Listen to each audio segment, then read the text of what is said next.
everybody. Happy Monday. We did a quick switch around. Carrie King is no longer here. Jacqueline Ferris is in her place. Yes. So you all have met Jacqueline. She's been on the show at least once. Has it been more than once now? I think this is my third go. Okay, your third go. Yeah. Super fun. Glad you're here. Did you have a good weekend? I did. It was really nice. My favorite part, honestly, was the weather we had. Man. Yeah. Incredible. Yeah. Did you do anything Especially for fun? August. I did nothing this weekend. It was fantastic. Okay. Sometimes it's so nice just to have a clear schedule and not have to say, I got to do this, I got to do that. And it's like on vacation, if it's super scheduled, like on Monday we're doing these three things, and you know what I mean.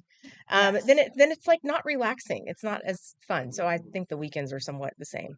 I agree completely. We were talking about our weekends being packed full of appliances, deliveries, new phone issues for Carrie. It was it was cable issues. So I'm glad to hear that you had a great weekend. I did. It was really nice. I actually packed my kid up for a week-long summer camp in Colorado. So they left yesterday. My husband took him, and so they'll drop him off this morning. Or this afternoon. Yeah. That's fun. How exciting. And was he excited to go? He was very excited to go. He loves summer camp. He's a kid who can go be away, and he just loves that freedom, adventure, and just being away from home. And he's how old now? He's 11. And his name's Josh, right? His name is Max. And your husband's Josh? Max. Josh is That's my right. husband. Yes. Okay, sorry. Okay, so Max, I will remember that. Yes. It is implanted in my brain. He's 11 years old, going to the 5th grade. So we are a tween. Okay. Cute. Okay, well, I hope he has the best time in Colorado. And I bet, being his age, he would love this next story that we're doing. I know. I saw Potential this one, spam. was excited. I get these all the time. So this next story is so fun. This is a barber shop where you can go in and spin the wheel. This is happening in Long Island. So you kind of you got to do the New Jersey accent when you walk in there. But so a barber shop has created this game. You walk in, you spin the wheel. It's called Barber Chops in Massapequa, Long Island, and whatever you have to go through with it. They say so. You pay whatever it costs to get your hair cut. You spin the wheel, and then you have to agree to being on camera, and you have to go through with whatever the haircut is. I think this kid is getting the bull. This kid won a bike. It was part of the contest that they had. Look at that! Look at that! That's the bull. Hilarious. That's the bull with the horns. There's a mustache one. These are so funny. But look at all these kids. You know, this age. They're like, oh my gosh! There's the mustache. It's so fun. Do you think your boy would do this? I mean, yes, but he would never be allowed to wear this to school.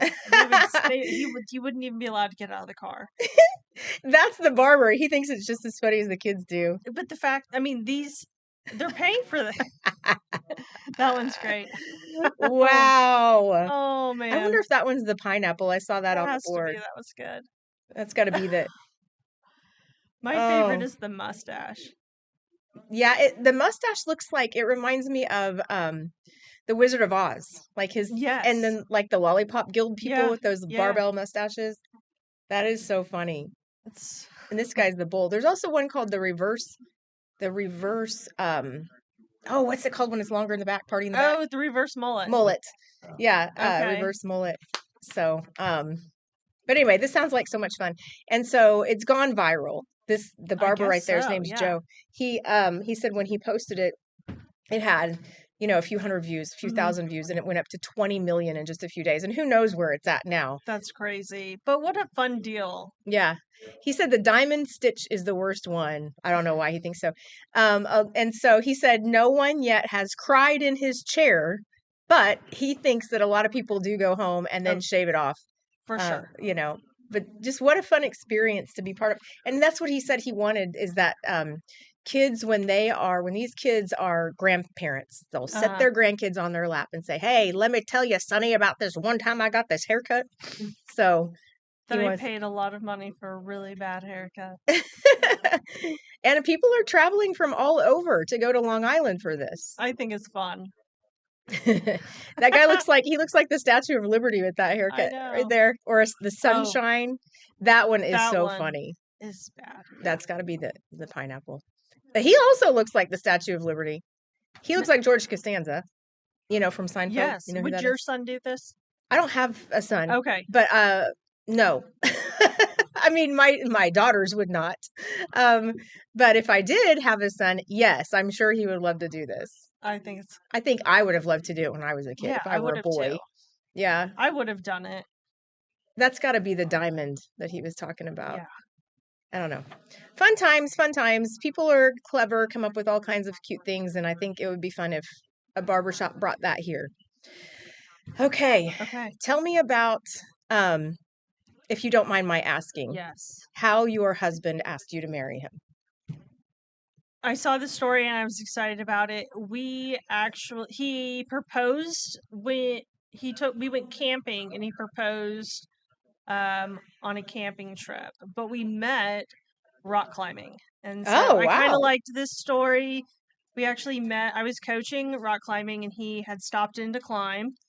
Where were you coaching this? Downtown at the Silos. Okay. I actually coached competitive rock climbing for 10 years. Holy Who would have cow. thought? So you like to actually go out on the actual rocks and rock climb as well? Oh yeah. Yeah. Oh my gosh, terrifying. It's totally terrifying, but I love it. Okay, so are you afraid? You're not afraid of heights then? I am totally afraid of heights. What in the world? Even standing at the ledge at the mall, like the railing. Yes. Nope, not for me. And I get like this vertigo, like dizzy feeling. Yeah. Okay, wow. Well, good for you for conquering your fears. So he asked you on while you were camping, you said? We went camping and it was like 100 degrees out. It was quite miserable, but he proposed and then we were done with that camp trip. So his whole objective was just to propose. That is sweet. Yeah. So where were you guys? Like in Oklahoma? It was honestly, this is bad because our anniversary is a wedding anniversary is Wednesday, but I think it was Caprock Canyon State Park. Yes. Okay. That's where he proposed. We did so much camping, it's hard to remember the different locations, and he proposed. We dated for 9 months, so not a lot of dating. Oh wow, that was fast. How long have you been married now? 14 years Wednesday. Okay, congratulations. Yeah. That's awesome. Okay, so our story that you're super excited for is a cool one. This couple traveled to Hawaii for their destination wedding in Kauai. Well, as everybody's heard, we've had lots of earthquakes around Alaska area and so forth, Russia and blah, blah, blah, creating tsunamis elsewhere. Japan and Hawaii was also put on alert about a tsunami warning, and the sirens were going off. So she was the bride just getting ready to walk down the aisle of the beach when the tsunami warnings are happening, the sirens are happening all around them. And so they're like, man, what a bummer. And so they have to leave their destination wedding to go to higher ground. And on the way to higher ground, they met a firefighter. They told him of their dilemma, and he said, I'll officiate it right here on the spot. And so he did. So they're on higher ground above the beach area. But he did it really quickly. And they're like, who knows how fast these vows were. But he did that for them. And then everybody else who was trying to go to higher ground, they stood around and watched. And so they were the I can't speak English today. The people who were sitting around watching, just total strangers, but it turned into this really cool thing for this couple and very memorable. I think that's really a great memory. And I'm sure in the moment as a bride, she was not happy camper about the situation. Oh, but sure. What a fun memory to look back on. Right. So my marriage ended in divorce, but I've been divorced since officially 2015. Okay. 10 years. My wedding day was not a cloud in the sky. It was beautiful. It was Grand Lake, and there was all this mist on the water, and it started out perfectly. And I was like, thank you, God. Couldn't have asked for better weather. And I had a sleeveless dress. I was really worried it would be cold because it was in October, but it was the last warm weekend that we had of the year. So first thing that happened was the DJ played the wrong song as I was walking down the aisle. Oh no. And then which I'd picked out all of these songs. And the second thing that happened was we're up on a bridge now over the waters after I walked down.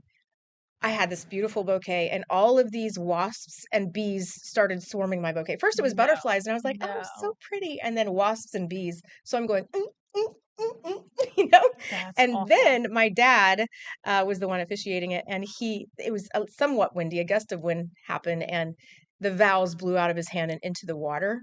So you see me going, there's a picture of me going, looking down in the water. This is the funniest part of all. The last thing that happened, and it honestly should have been a warning sign to me. These two men go by on a boat and yell at the top of their lungs, which was incredibly rude. Don't do it. No.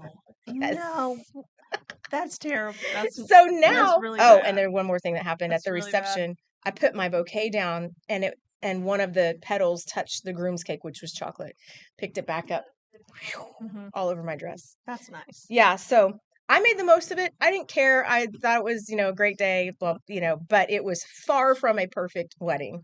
I'll just say that some things don't go as planned, and D'Anthony's still laughing about the don't do This it. just tells me that you can absolutely roll with the punches. Is fantastic. Well, thank you. Fantastic skill there. You just gotta, you got to, you just gotta keep on chucking or trucking.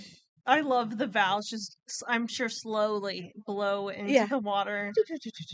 Are you like, let me see if I can lean over and read what I was going to say? Well, it was my dad's part, what he was going to say. So he just winged it. I mean, he's done so many weddings, but he had specially prepared it because I was his daughter, what he wanted to say. But anyway, now it's funny. Now looking back on the don't do it part was really funny because I probably should have listened to it. Yeah, I should do. And you know what? They're probably right. They were probably right. Who knows? Let's just call the whole thing off. Yeah.